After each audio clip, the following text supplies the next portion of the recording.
அச்சு அலசல் நிகழ்ச்சியில் உங்களோடு இணைகிறார்கள் பத்திரிகையாளர் திரு ராமகிருஷ்ணன் மற்றும் ஆய்வாளர் அருண் கிருஷ்ணமூர்த்தி. நன்றி. இன்றைய தினம் நிகழ்ச்சி வாயிலாக இனியும் நேயர்கள் அனைவருக்கும் காலை வணக்கம். முதலில் நாம் எடுத்து பேசவிருப்பது ஒரு மிகவும் எதிர்பார்க்கப்பட்ட பிரதமருடைய மன் கி பாத். இந்த டிமானிட்டைசேஷன் அறிவிப்புக்கு பிறகு அவருக்கு எடுத்திருக்கக்கூடிய ஃபர்ஸ்ட் ரேடியோ அட்ரஸ். அதில் எல்லாருக்குமே அவர் என்ன சொல்ல போகிறாருன்னு எதிர்பார்ப்போடு இருந்தோம். அதுக்கு ஏற்ற மாதிரியே பார்த்தீங்க அப்படின்னா ஒரு டிஜிட்டல் எக்கானமியை நோக்கி, ஒரு கேஷ்லெஸ் எக்கானமியை நோக்கி நம்ம பயணிக்க வேண்டும் என்ற கருத்தை எல்லாம் பிரதமர் வைக்கிறத பார்க்குறோம். அவர் எல்லா செக்ஷன் ஆஃப் சொசைட்டிக்கும் ஒரு மெசேஜ் கொடுக்குற மாதிரி இளைஞர்கள் டிஜிட்டல் டெக்னாலஜி இன்னும் பயன்படுத்தணும், மொபைல் ஃபோன்ஸ் மூலமாக நம்ம வாலெட் போன்ற உபகரணங்களை பயன்படுத்தணும் போன்ற கருத்துக்களை பிரதமர் வைக்கிறார். இதுக்கு 50 நாட்கள் ஆகும்னு முன்பே நம்ம சொன்ன மாதிரி அந்த காலகட்டம் ஆகும் அப்படிங்கிறதையும் அவர் மீண்டும் வலியுறுத்தியிருக்கார். ஸோ பிரதமருடைய இந்த கருத்துக்களை நம்ம எப்படி பார்க்குறோம்? பிரதமருடைய கருத்து பொதுவாக அவருடைய முதல் பேச்சுக்கு ஒரு தொடர்ச்சியாகத்தான் இருக்காது. ஸோ அதில் ஒன்றும் ஒரு மாற்றம் இல்லை. தென் அது இப்போ இந்த கடந்த ஒரு 20 நாட்களாக நீங்கள் பார்த்தீங்கன்னா அரசு தரப்பில் என்னென்ன விளக்கங்கள்லாம் கொடுத்தாங்களோ அது எல்லாம் ஒரு ஒருங்கிணைச்சு தான் அவர் ஒரு சொல்லியிருக்கார். அதில் இது இல்லை. இன்றைக்கி நீங்கள் விரும்பினாலும் விரும்பாட்டாலும் இந்த பேமெண்ட் இது ஆர் இந்த கேஷ்லெஸ் டிரான்சாக்ஷன்ஸ் இது அதிகரித்து கொண்டு தான் இருக்கிறது. பட் இப்போ அவர் நீங்கள் கேஷ்லெஸ் எக்கானமிக்கு போங்க, ஆர் அட்லீஸ்ட் லெஸ் கேஷ் எக்கானமிக்கு போங்க அப்படிங்கிறது அவருடைய இதுவாக இருக்கிறது, அறைகூவலாக இருக்கிறது. அதில் யாருக்கும் ஒன்றும் மாற்று கருத்து இல்லை. ஆனால் நீங்கள் cashless or less cash or இந்த மாதிரி எலக்ட்ரானிக் பேமெண்ட் டிஜிட்டல் இது போகும்பொழுது அந்த இது முதல்ல இது மக்களுக்கு, அதாவது இந்த நம்ம மக்களுக்கு, பல மக்களுக்கு, அதாவது பொதுவாக ஒரு பெரும்பான்மையான மக்களுக்கு புதிய அனுபவம். ஓகே, அது ஒன்று. ஸோ அந்த புதிய அனுபவம் ஒன்றும் அவங்க அதை பற்றி அச்சப்பட தேவையில்லை. ஏன்னா இதில் ஏன் அவங்க அச்சப்படுறாங்கன்னா இது நீங்கள் என்னதான் சொன்னாலும் பணத்தை சம்பந்தமானது. ஸோ அதனால் அது பாதுகாப்பு அதுக்கு என்ன மாதிரியான நடைமுறைகள் இருக்குது, அதாவது இதே நீங்கள் டிஜிட்டல் கேஷ்லெஸ் இப்படியே சொல்லிட்டு இருக்கிறத விட இந்த இடத்துல நம்ம சைபர் செக்யூரிட்டிக்கு என்ன செய்கிறோம்.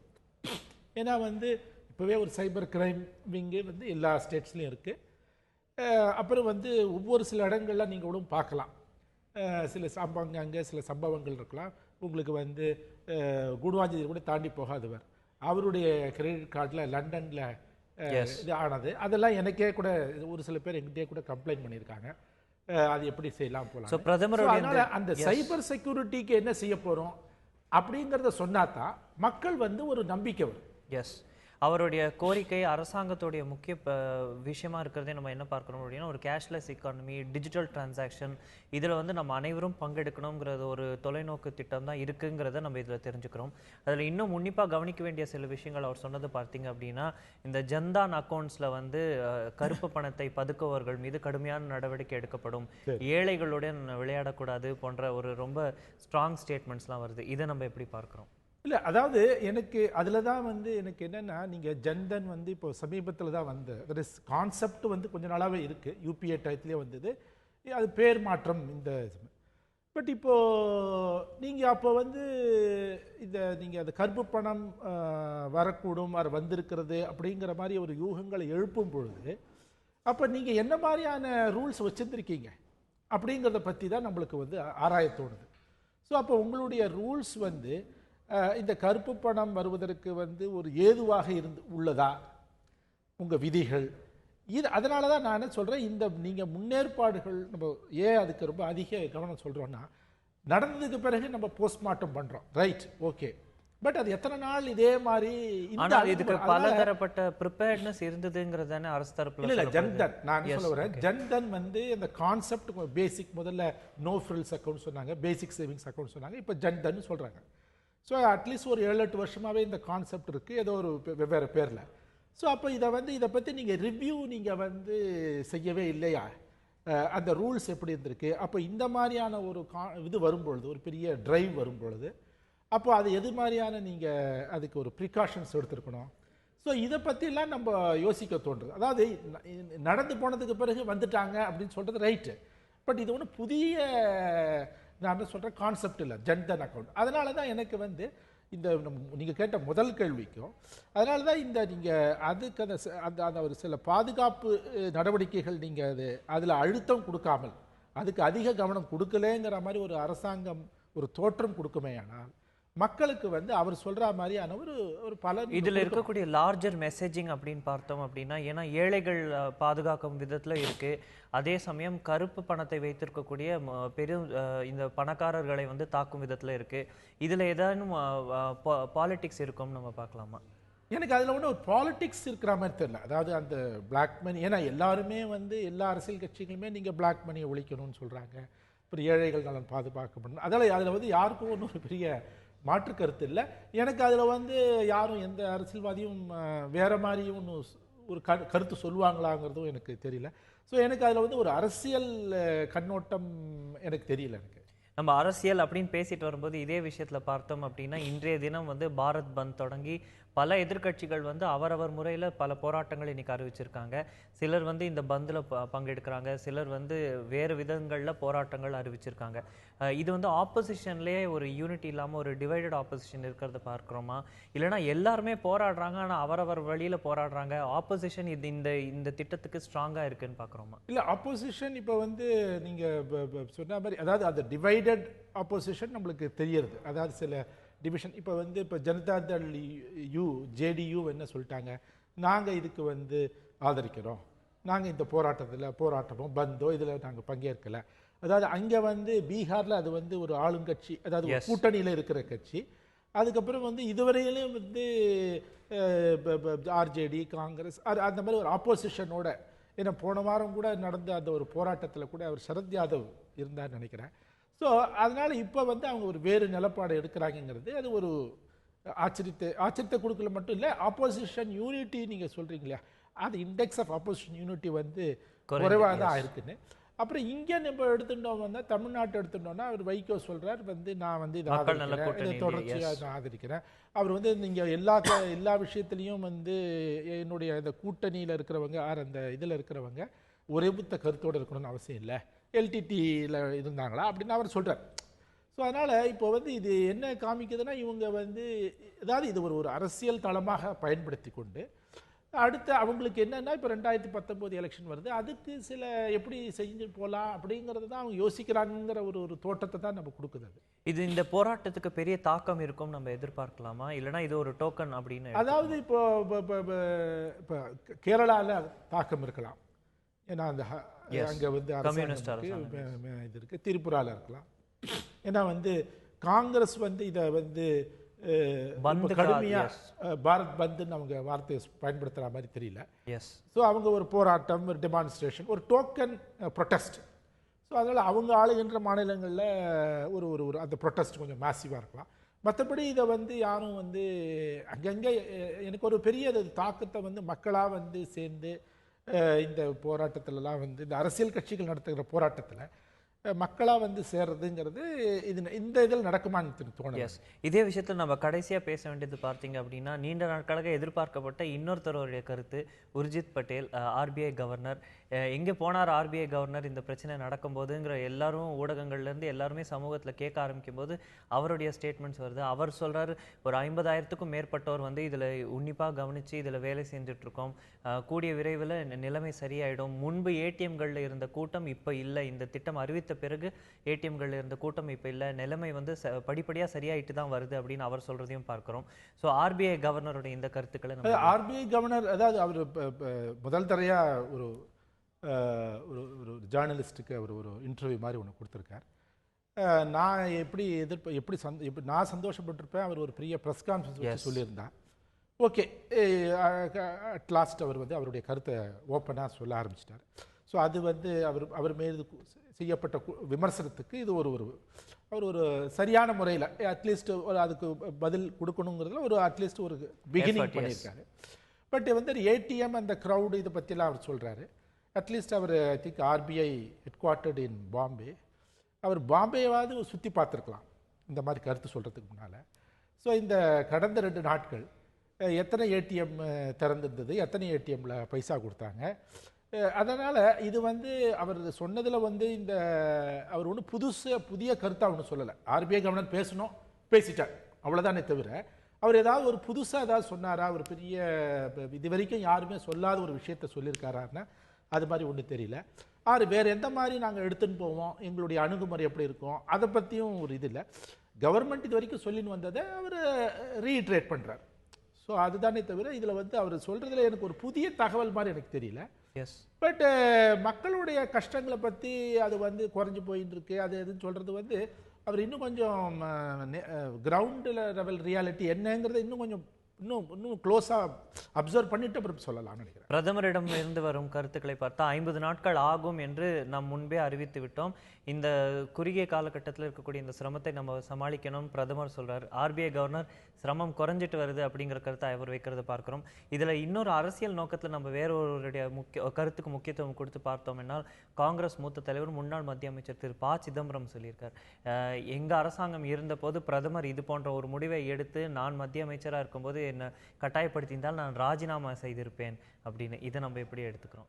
இல்லை, அது வந்து அவர் எதிர்கட்சியாக இருக்கிறதுனால அவர் அந்த மாதிரி ஒரு, ஏன்னா இப்போ யூபிஏ ரிஜிமில் 10 வருடம் இருந்தாங்க. இந்த கொள்கை வித்தியாசப்பட்டு ஒரு மந்திரி விலகினார் அப்படின்ற மாதிரி நான் ஒன்று ஒரு பெரிய ஏதாவது ஒரு மினிஸ்டர் ஆஃப் ஸ்டேட் விலகிருக்கலாம், டெபுட்டி மினிஸ்டர் விலகிருக்கலாம், ஒரு கேபினட் மினிஸ்டர் விலகினாராங்கிறது தெரியல. ஸோ அது அவர் சொல்கிறது வந்து இன்னைக்கு என்ன வேணால் சொல்லலாம். பட் அவருடைய சில கருத்துக்களும் வந்து இதுதான், அதுக்காக அவர் அது இது இல்லை. அவர் என்ன சொல்கிறார், இப்போ வந்து நீங்கள் இந்த கேஷ்லெஸ்ஸை வந்து அது நடக்க முடியுமா, சாத்தியமா அப்படிங்கிற சில இதெல்லாம் விஷயத்தெல்லாம் சொல்லியிருக்காரு. அது என்ன சொல்கிறாரு, அமெரிக்கா, சைனா, ஜப்பான் இந்த 3 நாடுகள் எடுத்துட்டா கூட அங்கே கூட வந்து இவ்வளோ ஒரு குறிப்பிட்ட விகிதம் வந்து இன்னும் கேஷ் டிரான்சாக்ஷன்ஸாக இருக்குது. அதனால் கேஷ்லெஸ் டிரான்சாக்ஷன்ஸு, கேஷ்லெஸ் எக்கானமிங்கிறது ஒரு உட்டோப்பியன் ஐடியான்னு சொல்கிறார். ஸோ அந்த மாதிரி அந்த கருத்துக்கள்லாம் நம்ம வந்து அதெல்லாம் வந்து அரசாங்கம் வந்து அவர் சிதம்பரம் சொல்கிறாரு, காங்கிரஸ் சொல்கிறாங்க, எதிர்கட்சி சொல்கிறாங்கன்னு இல்லாதபடி அவர் சொல்கிற சில விஷயங்கள் அவங்க அதை எடுத்துண்டு அவர் அதில் ஒரு எடுத்துட்டு அது செய்யலாம். பட் கம்மிங் பேக் டு அவருடைய அந்த ரிசிக்னேஷன் சொல்கிறது வந்து அது ஹெட்லைன்ஸ்க்கு சொல்லப்பட்ட ஒரு கருத்தாக தான் நான் பார்க்குறேன். ஓகே, இதிலேயே நம்ம விவாதிக்க வேண்டிய முக்கியமான விஷயம் பார்த்தோம் அப்படின்னா திரு மன்மோகன் சிங், திரு சிதம்பரம் இது போன்ற, அதாவது இக்கனாமிக்ஸில் ரொம்ப பெயர் பெற்ற இவர்கள், இவர்களுடைய இந்த ரிஃபார்மிஸ்ட் அப்படின்ற ஒரு பேர் இருக்கக்கூடிய இவர்களுடைய இந்த கருத்துக்களுக்கு மக்களிடையே இதற்கு எந்த விதமான ஒரு புரிதலோ எதிர்பார்ப்போ இல்லை இதற்கு எதனா அக்செப்டன்ஸ் இருக்குன்னு பார்க்குறோம். அதாவது என்னுடைய ஃபீலிங் வந்து காங்கிரஸ் மீது பொதுவாக மக்களுக்கு இருந்த ஒரு கோபம் இருக்கு இல்லையா 2014, அந்த கோபம் வந்து இன்னும் குறைஞ்சா மாதிரி தெரியல. ஸோ அந்த பப்ளிக் ஆங்கர் அது இன்னும் பல இடங்கள்ல அப்படியே இருந்துன்னு இருக்கு. ஸோ இவங்க சொல்கிற கருத்துக்கள் பல கருத்துக்கள் நன்றாக இருந்தால் கூட அந்த பப்ளிக் ஆங்கர் வந்து அது குறையிற வரையிலும் இது வந்து இப்போதைக்கு அது வந்து எடுபடாது. ஸோ அதை தான் நான் பார்க்குறேன். ஆனால் அது துரதிருஷ்டவசமானது. அதை மக்கள் வந்து ஆங்கர் இருந்தது, ரைட்டு, ஓகே, அவங்க 10 வருஷம் இருந்தாங்க, சரியாக செய்யல போல, அதெல்லாம் ஃபைன். பட் இன்னைக்கு அதாவது அவங்க சரியாக செய்யாமல் போனாங்க அப்படின்னால அவங்க சொல்கிற சில கருத்துக்களில் நியாயம் இருக்குமே, ஆனால் அது வந்து நம்ம எடுத்துக்கணுமே தவிர இது இன்னார் சொன்னார்த்துக்காக நம்ம அதை மறுக்கிறதுங்கிறது அது சரியான அணுகுமுறை இருக்காதுன்னு நினைக்கிறேன். நடிகர் சங்கத்தின் பொதுக்குழுவா அல்ல ஒரு அரசியல் களமா என்கிற வகையில் வந்து நேற்றைய தினம் நம்ம பார்த்தோம். சென்னையில் நடந்த நடிகர் சங்க பொதுக்குழுவில் போராட்டங்கள் அது ஒரு பக்கம் இருக்க, இன்னொரு பக்கம் வந்து அதிரடி முடிவுகள் என பல விஷயங்கள் நடந்திருக்கு. அது குறித்து ஒரு சிறிய செய்தி தொகுப்பை பார்த்துட்டு விவாதத்துக்கு போவோம்.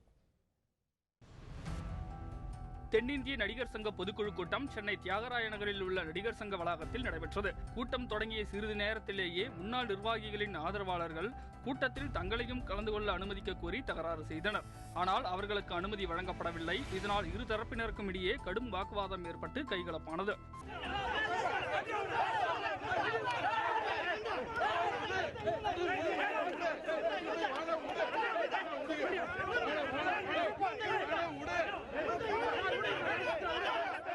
அப்போது நடிகர் சங்க துணைத் தலைவர் கருணாசின் கார் அடித்து நொறுக்கப்பட்டதால் பரபரப்பு ஏற்பட்டது. நிலைமை மோசமடைந்ததை தொடர்ந்து போலீசார் லேசான தடியடி நடத்தி கூட்டத்தை கலைத்தனர். சம்பவம் தொடர்பாக 21 பேர் கைது செய்யப்பட்டனர்.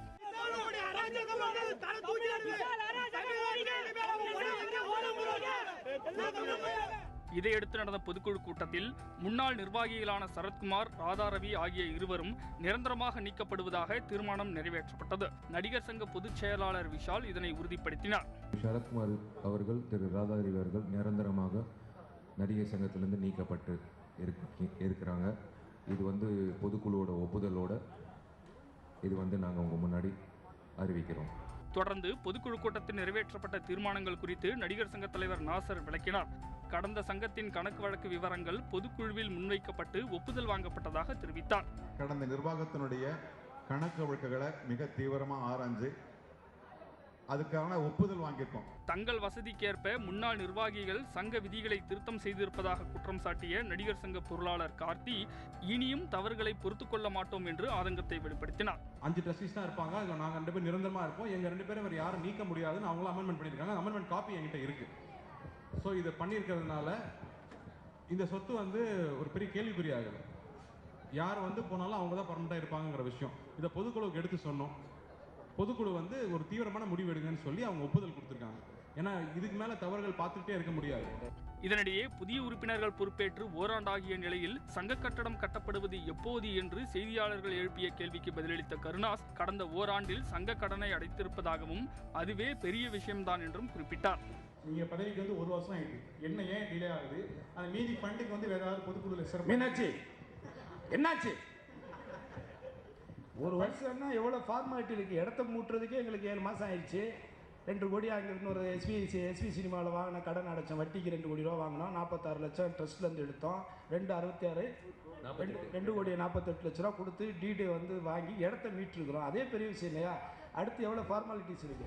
3 ஆண்டுகளுக்குள் நடிகர் சங்க கட்டிடத்தை கட்டி முடிப்போம் என்று துணைத் தலைவர் பொன்வண்ணன் நம்பிக்கை தெரிவிக்க, புதிய கட்டடத்தில் முதல் திருமணமே தன்னுடையதாகத்தான் இருக்கும் என்று விஷால் மீண்டும் நினைவுபடுத்தினார். நாங்களும் போராடி தான் கட்டுவோம், 3 வருடத்துக்குள் கட்டி முடிச்சிருவோம் அப்படின்னு எங்களுக்கு நம்பிக்கை இருக்கு. கால ஒத்துழைக்கட்டும். இப்போவும் சொல்றேன், அந்த கட்டடம் வரும்போது தான் என் கல்யாணம், முதல் கல்யாணமா என்னோட கல்யாணம் பதிவு பண்ணிட்ட பொருளாளர்கிட்ட. சங்கத்தின் தற்போதைய நிதி நிலைமை குறித்த கேள்விக்கு 8.5 கோடி ரூபாய் வங்கியில் வைப்பு நிதியாக இருப்பதாக விஷால் பதிலளிக்க, குறுக்கிட்டு பேசிய கருணாஸ், எதுவுமே இல்லாதிருந்த சங்கத்தில் 8.5 கோடி ரூபாய் என்று நகைச்சுவையுடன் குறிப்பிட்டார். அதாவது பிக்சட் டெபாசிட் பேங்க்ல எல்லாம் சேர்த்து 8.5 கோடி தொகை இன்னைக்கு இருக்கு.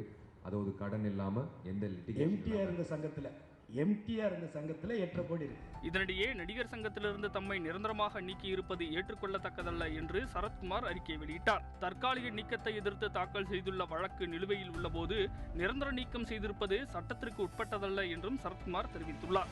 இதேபோல் நடைபெற்று முடிந்த தென்னிந்திய நடிகர் சங்க பொதுக்குழு கூட்டம் சட்டப்படி செல்லாது என்று நடிகை ராதிகா தெரிவித்திருக்கிறார். தயாரிப்பாளர் சங்கத்திலிருந்து விஷால் நீக்கப்பட்ட சம்பவத்தை திசை திருப்பவே நடிகர் சங்கத்திலிருந்து சரத்குமார் மற்றும் ராதாரவி ஆகியோர் நீக்கப்பட்டிருப்பதாகவும் ராதிகா குற்றம் சாட்டியிருக்கிறார்.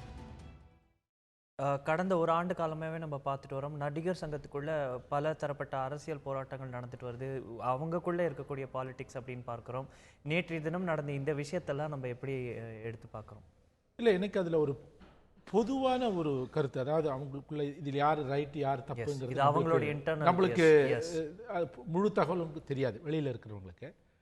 பட் என்னுடைய இது என்னன்னா, அதாவது அவர் நீக்கப்பட்ட விதம் அது சரியான விதமாக அவங்க பைலாஸில் அப்படி தான் கொடுத்துருக்காங்களா, ப்ரொவிஷன் இருக்கா?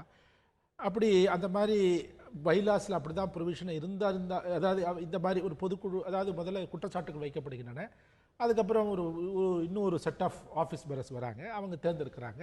அப்புறம் ஜென்ரல் கவுன்சில் வைக்கிறாங்க, ஜென்ரல் பாடி மீட்டிங்கில் உடனே நீக்கிடுறாங்க. ஏன்னா இப்போ இந்த பண விஷயம் இந்த மாதிரி சொல்லும் பொழுது, இந்த மாதிரி ஒரு சங்கம், இது நடிகர் சங்கம்ங்கிறது ரொம்ப அதுக்கு ஒரு பாரம்பரியமானது. அதில் ஒரு பப்ளிக் இன்ட்ரெஸ்ட் இருக்குது. ஓகே, அதுதான் மெயின் இது.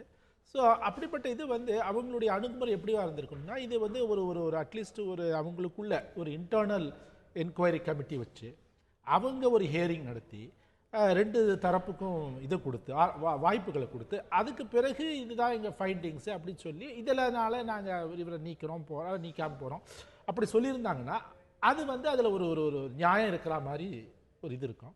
இது இப்போ ஒரு என்ன சொல்ல போனால் ஜனநாயக ரீதியில் நடந்திருக்கு, நான் அப்படி தான் சொல்லுவேன். ஸோ ஜனநாயகம் ஒரு எல்லா சமயத்துலையுமே ஒரு கரெக்டான ஒரு சரியான ஒரு இதுவானா அப்படி இல்லை. ஸோ இப்போ உங்ககிட்ட ஆதரவு இருக்குன்னா நீங்கள் என்ன வேணால் செஞ்சிடலாம் அப்படிங்கிறது அது நம்ம அது ஒரு இதை விட இன்னும் ஒரு முதிர்ச்சியாக பக்குவமான முறையில் சில காரியங்களை கையாளலாம். அது மாதிரி செஞ்சு இது வந்து ஒரு நடிகர் சங்கம்னு எடுத்துக்கும் போது ஒரு 2 கேம்பா பிரிஞ்சு அந்த 2 கேம்புக்குள்ள இருக்கிற ஒரு பொலிட்டிக்கல் டஸ்லா இது மாறிடுச்சோ அப்படின்னு நம்ம பார்க்கிறோமா இந்த விஷயத்தை? இது பொலிட்டிக்கல் டஸ் அவங்களோட இன்டர்னல் பாலிடிக்ஸ் இருக்கலாம். ஏன்னா இது வந்து எப்பொழுதுமே அந்த ஃபேக்ஷனல், ஏன்னா இந்த மாதிரியான ஒரு பெரிய சங்கம்ல வித் லாங் ஹிஸ்ட்ரி அதில் வந்து எப்பொழுதுமே நிறைய ஃபேக்ஷன்ஸ் வரும். ஸோ அந்த ஃபேக்ஷன்ஸ் இப்போ இது எமர்ஜ் ஆகிருக்கலாம் இப்போ வந்து இது. பட் ஸ்டில் இது வந்து ஒரு 2 பெரிய ஃபேக்ஷன்ஸ் இருக்காங்கிறது எனக்கு தெரியல. ஏன்னா அது வந்து தேர்தல் சமயத்தில் சில அகைன் சில அங்கத்தினர் வந்து ஒரு கூட்டணி மாதிரி வச்சுப்பாங்க அதுக்கு பிறகு. ஸோ அதனால எனக்கு அது ஒரு 2 ஃபேக்ஷன் மாதிரி எனக்கு ஒரு ஃபேக்ஷனல் பாலிடிக்ஸ் இருக்கா அப்படின்னா எனக்கு I am not sure. But அவங்க செஞ்சிருக்கிற விதம் வேற மாதிரி செஞ்சிருக்கலாம்னு தோன்றும். இதுக்கு வந்து நம்ம பார்க்கிறோம் பாதிக்கப்பட்ட தரப்பு, அதாவது யார் மீது நடவடிக்கை எடுக்கப்பட்டிருக்கோ அவங்க வந்து இதுக்கு சட்ட ரீதியாக நாங்கள் இதை எதிர்கொள்வோம். திரு சரத்குமார், திரு ராதாரவி அவங்க தரப்புலேருந்து வந்திருக்கக்கூடிய கருத்துக்களை பார்த்தா சட்ட ரீதியாக எதிர்கொள்வோம் அப்படின்னு சொல்லியிருக்காங்க. ஸோ இதுக்கு வந்து ஒரு பெரிய லாங் லீகல் பேட்டில் ஒன்று இருக்கும்னு எதிர்பார்க்கலாம். லீகல் பேட்டில் இருக்குன்னு தான் எனக்கு தோன்றுது. ஏன்னா அவர் என்ன சொல்றாரு, ஆல்ரெடி மேட்டர் இஸ் சப்ஜுடிஸ், நீங்கள் ஏன் எப்படி நீங்கள் அதை செய்யலாம் போகலாம் அப்படி, அதாவது இந்த ஜெனரல் பாடி மீட்டிங் பண்ணதே வந்து இல்லீகல் அப்படிங்கிறது அவருடைய கன்டென்ஷன். பட் எனிவே இது வந்து இந்த எக்ஸ்பல்ஷனை எதிர்த்து அவங்க இப்போ போவாங்கங்கிறது அது ஒரு இயற்கை தான், அது எதிர்பார்க்கப்படுகிறது தான். அதுபடி தான் போகும்னு நினைக்கிறேன். ஒரு சிறு அசம்பாவித சம்பவங்களும் நடந்திருக்கு. அங்கே வந்து கார் கண்ணாடிகள் உடைக்கப்படுது. இதில் வந்து 2 தரப்பு இடையே கைகலப்பு ஏற்படுது. திரு விஷாலுடைய ஆஃபீஸை வந்து கல்வீச்சு தாக்குறாங்க. ஸோ இது வந்து ஒரு பர்சனல் வெண்டேட்டா மாதிரி மாறிட்டு வருதோங்கிறது நம்ம பார்க்கணும். இது அந்த நீங்கள் பர்சனல், அதாவது அந்த பர்சனல் வெண்டேட்டா இருக்கலாம். பட் வந்து இந்த ஃபேக்ஷனல் பாலிடிக்ஸ் நீங்கள் சொல்கிறீங்க இல்லையா, அதனுடைய ஒரு அதனுடைய ஒரு என்ன சொல்றது ஆரம்ப அறிகுறிகளோன்னு கூட தோணுது எனக்கு. இது வந்து சினிமா பார்க்கக்கூடிய ரசிகர்கள் மத்தியில் இது வந்து நடிகர் சங்கத்தில் நடக்கிற ஒரு விஷயமா அப்படின்னு போயிடுமா, இல்லை இது வந்து மக்களுக்கு இதில் ஒரு ஒப்பீனியன், ஒரு கருத்து அதெல்லாம் ஏதாவது இருக்கும்னு பார்க்குறீங்களா? ஆடியன்ஸ் டிவிஷன்லாம் இதில் இருக்காது இல்லையா? இல்லை, அது மக்களுக்கு வந்து இதில் நேரடியாக அவங்க இதில் என்ன ஒரு பாதிக்கப்பட போகிறாங்க, அவங்க பாதிக்கப்பட போகிறது இல்லை. அவங்க அப்படியும் பார்க்கக்கூடாது இதுல வந்து. ஏன்னா அவங்களுக்கு இதுல வந்து இது இல்லை. ஸோ அதனால அதை வந்து அவங்க என்னன்னா இதை வந்து ஒரு லா அண்ட் ஆர்டர் இஷ்யூவா இது வைக்காதபடி, இது வந்து again now that they will go to court, let them go to court and let the court decide who is right who is wrong. அதனால இதுல வந்து அதை என்ன சொல்ல போறதுன்னா அதை கோர்ட் முடிவு பண்ணட்டும்ங்கிறது தான். நம்ம அதுக்கு தான் அவங்க எல்லாரும் காத்திருக்கணுமே தவிர மற்றபடி இதை வந்து வேற மாதிரி எடுத்துட்டு போறது வந்து அழகில்லை. அது யாருக்கும் பலனையும் கொடுக்க போறது இல்லை. எஸ், நாம் பார்க்கின்றோம் நேற்றைய தினம் சென்னையில் நடந்த நடிகர் சங்க பொதுக்குழு கூட்டத்தில் நடைபெற்ற பல முக்கிய முன்னணி நடிகைகளுக்கு வந்து விருதுகள் கொடுத்துருக்காங்க, அவங்கள கௌரவிச்சிருக்காங்க. அது தவிர வந்து அவர்கள் பொதுக்குழுவில் பல முக்கிய முடிவுகள் எடுத்திருக்காங்க. அவர்களுடைய கட்டிடம் குறித்தும் சில அறிவிப்புகள் வந்திருக்கிறத பார்க்கிறோம். இது தவிர கைகலப்பு அசம்பாவித சம்பவங்களும் நடந்திருக்கிறதையும் பார்க்கிறோம். நேற்றைய தினம் பஞ்சாப் சிறையிலிருந்து தீவிரவாதிகள் வந்து மீட்டு செல்லப்பட்டிருக்காங்க. ஒரு சாதாரண ஒரு கைதியை கூட்டிட்டு வர மாதிரி போலீஸ் உடை அணிந்து வந்து அங்கே இருக்கக்கூடிய சிறைச்சாலையை தாக்கி அங்கேருந்து ஒரு 6 தீவிரவாதிகளை வந்து விடுவிச்சு கொண்டு போயிருக்காங்க. இது நம்ம பார்க்குறோம். கடந்த 1 மாதத்துக்குள்ளே தான் வந்து மத்திய பிரதேசில் வந்து சிறைச்சாலையிலேருந்து தப்பி போகிறாங்க. ஒரு என்கவுண்டர் நடக்குது. அது நடந்து ஒரு சில வாரங்கள்லேயே இது நடக்கிறத பார்க்குறோம். நம் இந்திய சிறைச்சாலைகள் மீது இருக்கக்கூடிய செக்யூரிட்டி கன்சர்ன்ஸை இது மீண்டும் உயர்த்துது. அது மட்டும் இல்லாமல் இவர்கள் வந்து சாதாரண குற்றவாளிகள் அல்ல, தீவிரவாத செயல்களில் ஈடுபட்டவர்கள். அதுவும் இந்தியா பாகிஸ்தான் பார்டரில் பஞ்சாப் மாநிலத்தில் இது போன்ற ஒரு சம்பவம் நடக்குது. இது வந்து லா அண்ட் ஆர்டர் சிச்சுவேஷனுக்கு எந்த விதத்தில் ஒரு கேள்விக்குறியாக்குதுங்கிற கேள்விகள் தான் இல்லையா? இது அஃப்கோர்ஸ் இந்த இன்சிடென்ட் ரொம்ப டிஸ்டர்பிங், அது ரொம்ப கவலைக்குரிய ஒரு விஷயந்தான் இது. பட் அந்த காலிஸ்தான் இவங்க எல்லாரும் அதாவது கடந்த ஒரு 20 வருடங்களாக பார்த்தீங்கன்னா 97க்கு பிறகு 97, 95க்கு பிறகு பார்த்தீங்கன்னா அவங்களுடைய இதெல்லாம் வந்து ஓரளவுக்கு ஒடுக்கப்பட்டு விட்டன. ஸோ அதனால் இப்போ இவங்க வெளியில் வந்திருக்குங்கிறது, இவங்க தப்பிச்சு போகிறாங்கங்கிறது, அப்போது இது வேற ஏதாவது இதுக்கான விளைவுகள் இருக்குமா அப்படிங்கிறதா எனக்கு ஃபஸ்ட்டு நம்மளுக்கு அதுதான் நம்மளுக்கு முதல்ல தோணுது. ஏன்னா சிறையிலேருந்து அப்பப்போ தப்பிச்சு ஓடுறாங்க போகிறாங்க, அதெல்லாம் வந்து அப்போ ஒரு அக்கேஷனாக வர்ற நியூஸ், இதெல்லாம் ஃபைன். அது வந்து நம்மளுடைய ப்ராடர் ஜெயில் அட்மினிஸ்ட்ரேஷன் அதை பற்றி ஒரு இது இருக்குது. பட் குறிப்பிட்ட ஒரு சில பேர் தப்பிக்கப்படுறாங்க. அவதில் வந்து இந்த காலிஸ்தான் இயக்கத்தை சேர்ந்த தலைவர் எல்லாம் பண்ணுறாங்கன்னா, அப்போது வெளியில் என்ன ஒரு குரூப் இருக்குது, இந்த குரூப் இது அது ஒரு பிளான் பண்ணி இன்ஃபேக்ட் இதை பார்த்தோம்னா ரொம்ப டீட்டெயில்டாக பிளான் பண்ணியிருக்காங்க. அந்த பிரேக்ஃபாஸ்ட் டைமில் சிறையிலிருந்து வெளில பிரேக்ஃபாஸ்ட்டுக்கு வரும்போது அவங்கள எப்படி கடத்தி கொண்டு போகலாம் அப்படிங்கிற ஒரு டீட்டெயில் பிளான் போட்டு போலீஸ் உடை அணிந்து ஆவணங்கள் கேட்காம அவர்கள் எப்படி சிறைச்சாலைக்குள்ள அனுமதிக்கப்பட்டார்கள், இது போன்ற பல விஷயங்கள் இதுல கேள்விக்குறியாகுது இல்லையா? அதாவது அதெல்லாம் பார்க்கும் பொழுதுதான் நம்மளுக்கு இந்த குறைபாடுகளை நம்ம பார்க்கும் பொழுதுதான் நம்மளுக்கு இன்னும் வந்து கலக்கம் இன்னும் அதிகமாக இருக்கும். எஸ். ஸோ அதனால நம்ம வந்து எதுக்கு சொல்ல வரேன்னா, அப்போ யார் இது வெளியில இருந்து இயக்குறாங்க இந்த குரூப்பை, அந்த இது செய்ய வேண்டியிருக்கு. அதை வந்து ரொம்ப இன்னும் ஒரு ஏன்னா பஞ்சாப் வந்து ஒரு சிறிய மாநிலம் இருந்தால் கூட நம்மளுக்கு ஒரு இந்தியாவுக்கு மிக முக்கியமான மாநிலம். ஸோ பஞ்சாபில் நடக்கிற விஷயங்கள் வந்து ஏதோ பஞ்சாபில் நடந்துச்சு அப்படின்னுலாம் சும்மா யாரும் இருந்துட முடியாது. அது அட்லீஸ்ட் நார்தர்ன் ஸ்டேட்ஸ் ஃபுல்லாக அதுக்கு சில ராமிஃபிகேஷன்ஸ் இருக்குது. ஸோ அப்படி இருக்கும் பொழுது இந்த மாதிரி இன்சிடென்ட்ஸு, ஏன்னா இவர் வந்து ராஜ்நாத் சிங் அந்த போலீஸ் கான்ஃபரன்ஸ்லேயே வந்து ஒரு மாதிரி சொல்லியிருக்காரு, சில அந்த மாதிரி இன்டெலிஜென்ஸ் இன்ஃபர்மேஷன் இருக்குன்னு. அப்படி இருந்தும் வந்து இது நடக்குதுன்னு சொல்லும் பொழுது நம்மளுக்கு வந்து ரொம்பவே அதை அதுதான் நம்மளுடைய அடுத்த கேள்வியும் இருக்கு. மத்திய அமைச்சர் ராஜ்நாத் சிங் ஒரு சில வாரங்கள் முன்னு தான் பேசுறாரு. அவர் வந்து வரவிருக்கக்கூடிய 5 மாநில தேர்தல்களை தாக்க தீவிரவாதிகள் வந்து திட்டமிட்டிருக்காதா, நம்மளுக்கு இன்டெலிஜென்ஸ் வந்திருக்குன்னு அப்படி அவர் சொல்லி ஒரு சில நாட்கள்ல இது நடக்கும்போது நம்மளுடைய விஜிலன்ஸ் வந்து இன்னும் அதிகமா இருக்கணும் தான் பார்க்கணும். விஜிலன்ஸ் அதாவது என்ன இன்னும் பொறுத்தவரையிலையும் இன்னும் மேபி இந்த ரீஜனல், அதாவது ரீஜனல்னா நான் சொல்கிறேன், அதாவது இன்டர்ஸ்டேட் கவுன்சில் ஒன்று வச்சுருக்காங்க. அப்புறம் வந்து இந்த ஜவுனல் சிஎம்ஸ் இருந்தது, போலீஸ் இந்த மாதிரியான கோஆர்டினேஷன் இன்னும் க்ளோஸராக இருக்கணும்னு நான் நினைக்கிறேன். ஸோ அது இருந்ததுன்னா வந்து அவங்களால அஃப்கோர்ஸ் இந்த செக்யூரிட்டி, இந்த இன்டெலிஜென்ஸ் இன்ஃபர்மேஷன், அது ஐபி இதெல்லாம் ஒரு பக்கமாக இருக்கட்டா கூட. ஏன்னா இப்போ என்னதான் சொன்னாலும் இந்த jail, police, law and order எல்லாம் ஒரு ஸ்டேட் சப்ஜெக்ட். எஸ். ஸோ அதனால் ஸ்டேட் கவர்மெண்ட்ஸ் எவ்வளோ எக்யூப்டாக இருக்காங்க, இந்த மத்திய அரசாங்கத்துக்கு இருக்கிற ஒரு சில விஷயங்களை வந்து அவங்க இருக்கிற கவனம் இருக்கிற, அவங்க மேலே இருக்கிற ஒரு அந்த தீவிரமான ஒரு ஆர்வம் வந்து மாநிலங்களுக்கும் அந்த அதிகாரிகளுக்கும் அது போகணும்னா அடிக்கடி அவங்கள வந்து இன்ட்ராக்ஷன், அடிக்கடி மீட்டிங். ஸோ இது வந்து அந்த க்ளோஸர் இன்ட்ராக்ஷன் வந்து செய்யறதுக்கு, செய்யாமல் போனோம்னா இந்த மாதிரி செய்யாமல் போயிருக்காங்களான்னு தெரியல. பட் ஆனால் இன்னும் செய்ய வேண்டிய ஒரு கட்டாயத்தான் கொடுக்குது. அவங்க செஞ்சாங்களா போனாங்களாங்கிறது கூட இப்போ இந்த மாதிரி நடக்கும் பொழுது, ஏன்னா வந்து இப்போ இவங்க வந்து அடுத்ததாக ஹரியானாவில் அந்த வண்டியை விட்டுருக்காங்க. எஸ். ஸோ அப்போ அட்லீஸ்ட் ஹரியானாக்காரங்க போலீஸாவது இதை அலர்ட் பண்ணணும், இது ஏதோ நடக்குது. ஸோ அதனால இப்போ அந்த மாதிரி இது பண்ணி ஒரு கோஆர்டினேட்டட் அப்ரோச், ஹரியானாலேருந்து அடுத்தது ஹிமாச்சல் பிரதேஷ் போவானா, அவன் எங்கே போய் டெல்லி மூலமாக, ஸோ அவர் ஆறு நேபாளுக்கு போவானா, ஆறு ஜம்மு காஷ்மீர் தாண்டி அங்கே போவானா. ஸோ அதனால் நான் என்ன சொல்ல வரேன், இன்னும் அந்த the coordination among the states in a particular region இருக்கு பாருங்க. ஸோ இந்த மாதிரி பஞ்சாப் மாதிரி இருக்கு, அந்த நார்த் அண்ட் நார்த் வெஸ்டர்ன் அந்த எல்லா மாநிலங்களையுமே ஒரு க்ளோசர் இன்ட்ராக்ஷன் ரொம்ப, அதாவது இது வந்து ப்ரோஆக்டிவாகவே அவங்க செய்யணும்னு நினைக்கிறேன். இப்போ தான் உங்களுக்கு டெக்னாலஜி இருக்குது, அதனால் இன்ட்ராக்ஷனுக்கு ஒன்றும் குறைவில்லை செய்யறதுக்கு. ஸோ அந்த மாதிரி செஞ்சோம்னா நம்ம வந்து இந்த மாதிரியான நிகழ்வுகளை வந்து அட்லீஸ்ட் குறைக்க முடியும், தவிர்க்க முடியாட்டா கூட. முன்னெச்சரிக்கை நடவடிக்கைகள் இருந்தால் இது போன்ற நிகழ்வுகள் வந்து குறைத்திருக்கலாம்னு நீங்கள் சொல்கிறீங்க. அதுக்கு நம்ம பார்க்குறோம், நேற்றைய தினம் இது நடந்த சில மணி நேரங்களில் சில அரெஸ்ட் செய்கிறாங்க.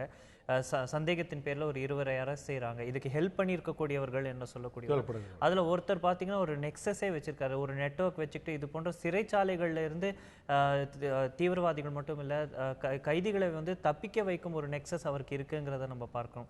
ஸோ இது வந்து ஒரு லார்ஜர் நெட்வொர்க்காகவே இருக்கிறத தான் நம்ம பார்க்கிறோம்.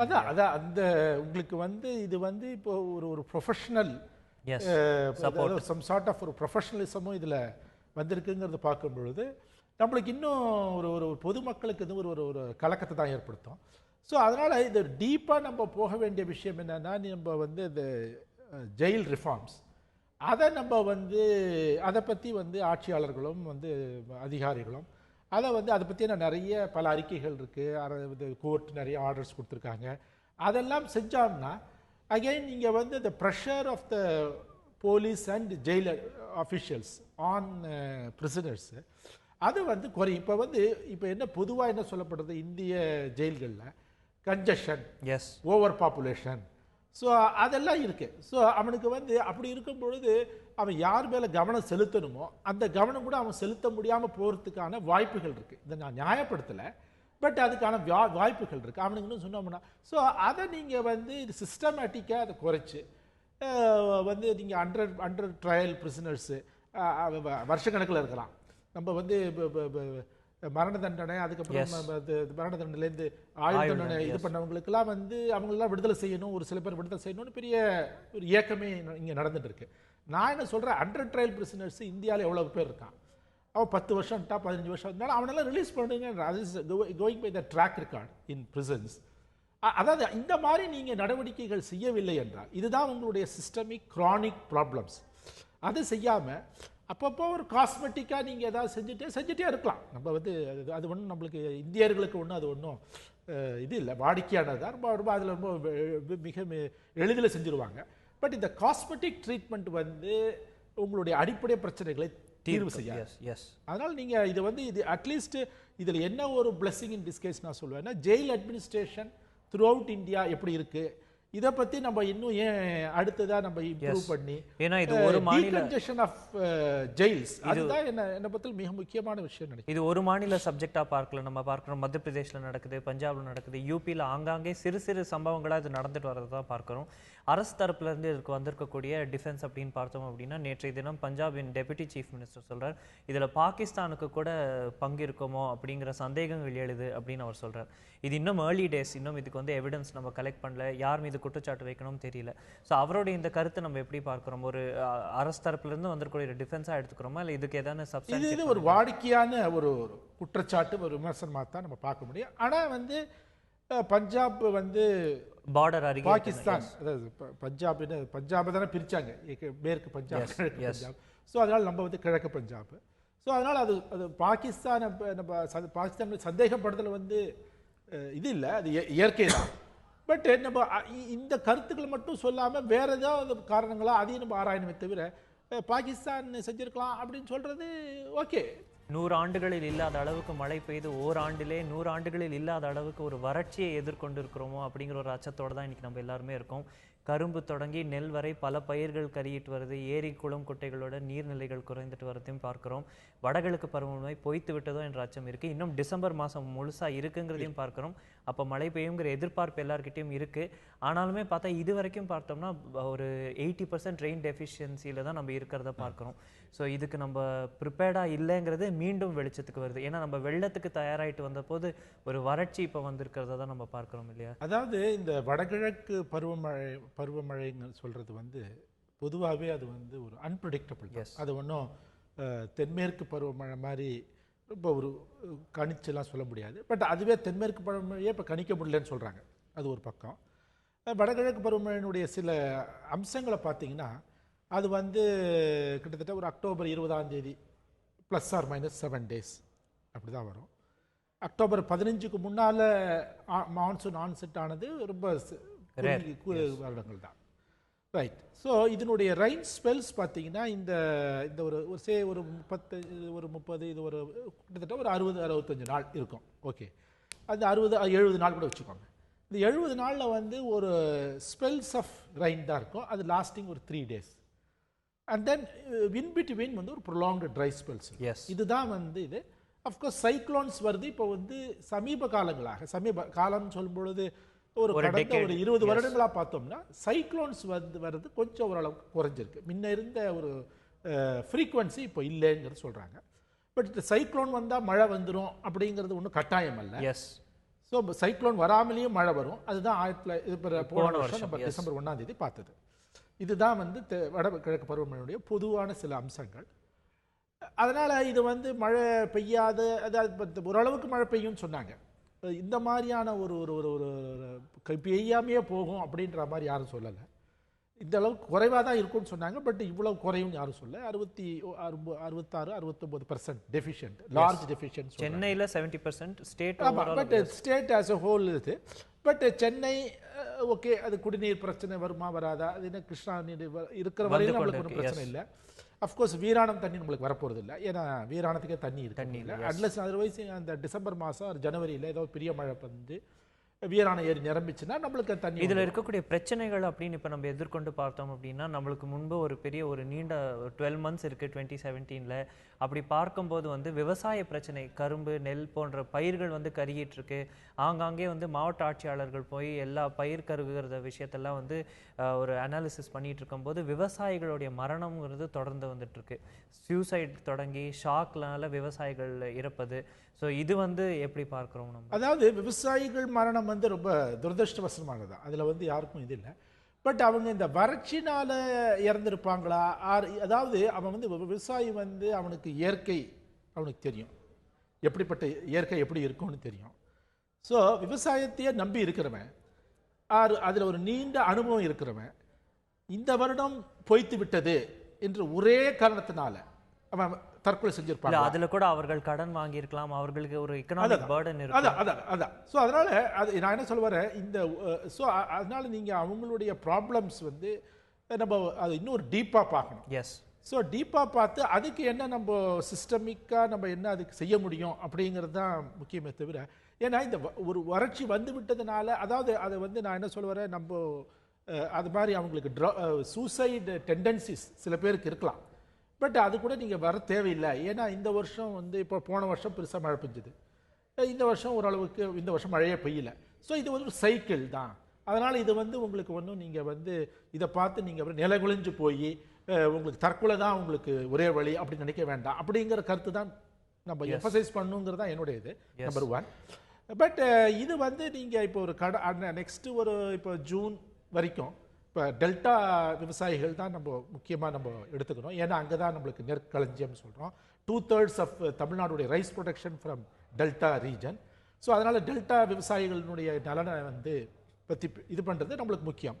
பட் அங்கே பார்த்தோம்னா இப்போ வந்து என்னுடைய தெரியல என்ன சொல்கிறாங்க, அது வந்து ஓரளவுக்கு ஒரு 20 நாளைக்கு ஒரு நெக்ஸ்ட் ஒரு 20 டேஸ்க்கு இப்போ இருக்கிற கிராப் பை அண்ட் லார்ஜ் வந்து சஸ்டெயின் பண்ண முடியும்.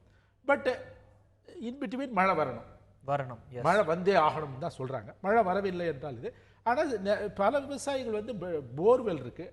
ஸோ போன வருஷம் நல்லா மழை பெஞ்சதுனால ஓரளவுக்கு மழை பெஞ்சிருக்கு, ஓரளவுக்கு கிரவுண்ட் வாட்டர் ஓரளவுக்கு இருக்கிறதுனால அவங்க சமாளிச்சுக்க முடியும். பட் சமாளிச்சுக்க முடியாத விவசாயிகளுக்கு நீங்கள் வந்து இந்த மாதிரி இந்த அரசு அதிகாரிகள் போய் பார்க்குறது, ஈவன் சென்ட்ரல் கவர்மெண்ட் அவங்க டீமை போய் பார்க்குறது, அவங்களுக்கு ஒரு அட்லீஸ்ட் இப்போ மழை வருமா வராதாங்கிறது யார் கையிலும் இல்லை, ஓகே இயற்கை கையில் தான் இருக்குது. பட் அட்லீஸ்ட் இந்த அதிகாரிகள் போய் உங்களுக்கு பிரச்சனைகள் வந்தாலும் கூட நாங்கள் பார்த்துப்போம், கவலைப்படாதீங்க அப்படிங்கிற ஒரு அஷூரன்ஸ், ஒரு கான்ஃபிடன்ஸ் பில்டிங் மெஷர் இப்போ அவங்க செஞ்சே ஆக வேணும். எஸ். அப்போ செஞ்சால் தான் இந்த மாதிரியான ரிப்போர்ட்ஸு, இந்த சூசைட் ரிப்போர்ட்ஸ்லாம் வரதை நம்ம வந்து குறைக்க முடியும். எஸ்.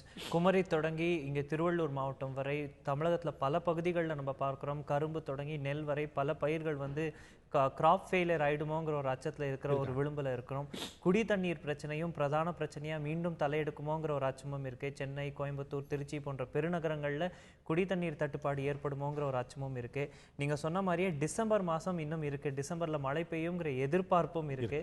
இதனால இக்கனாமிக் லாஸும் ஏற்படும் பார்க்குறோம், கிராப் லாஸும் ஏற்படும் பார்க்குறோம். ஸோ பல விஷயங்கள் இதில் இருக்கும்போது இதில் இருக்கக்கூடிய அரசியல், இப்போ அரசியல் கட்சிகளுடைய பொறுப்புணர்ச்சி எப்படி இருக்கணும் பார்க்குறீங்க? இதில் மீண்டும் அரசியல் புகுத்துக்கான வாய்ப்புகள் இருக்கா? அதாவது அரசியல் கட்சிகள் வந்து இப்போ ஆளுங்கட்சியை தவிர மற்றவங்கெல்லாம் இதில் அரசியல் செய்ய தான் விருப்பப்படுவாங்க. ஆளுங்கட்சியும் அரசியல் தான் செய்யும். அவங்க என்ன சொல்லுவாங்க, நாங்கள் இதை செஞ்சோம், நீங்கள் அதை செய்யலை, இதெல்லாம் சொல்லுவாங்க. ஸோ அது வந்து இது வந்து இந்திய அரசியல் சூழ்நிலையில் இந்த மாதிரி வறட்சியும் வெள்ளமும் இது ஒரு அரசியல் பயன்படுத்துறதுக்கு அவங்க ஒரு வாய்ப்பாக வச்சுக்க வாய்ப்பு. எஸ். நாம் பார்க்கின்றோம், சென்ற ஆண்டு இதே சமயம் 100 ஆண்டில் இல்லாத மழை பெய்தது. இந்த ஆண்டு இதுவரை மழை பெய்யவில்லை என்ற அச்சம் நம் அனைவருக்குமே இருக்கிறது பார்க்கிறோம். விவசாய தற்கொலைகள் நடக்கக்கூடாது என்ற ஒரு கருத்தை வெளிப்படுத்திவிட்டு இன்றைய தினம் அரசியல் தொடங்கி மழை வரை பல முக்கிய விஷயங்களை விவாதித்திருக்கிறோம். நிகழ்ச்சியில் கலந்து கொண்டு அவர் கருத்துக்களை பகிர்ந்து கொண்டது ராமகிருஷ்ணன் அவர்களுக்கு நன்றி. பார்த்த உங்கள் அனைவருக்கும் நன்றி. இன்றைய நாள் பொழுது நடக்கக்கூடிய பல முக்கிய விஷயங்களை நாளை இதே செய்தி அரங்கில் விவாதிப்போம். தொடர்ந்து இணைந்திருங்கள். நன்றி, வணக்கம்.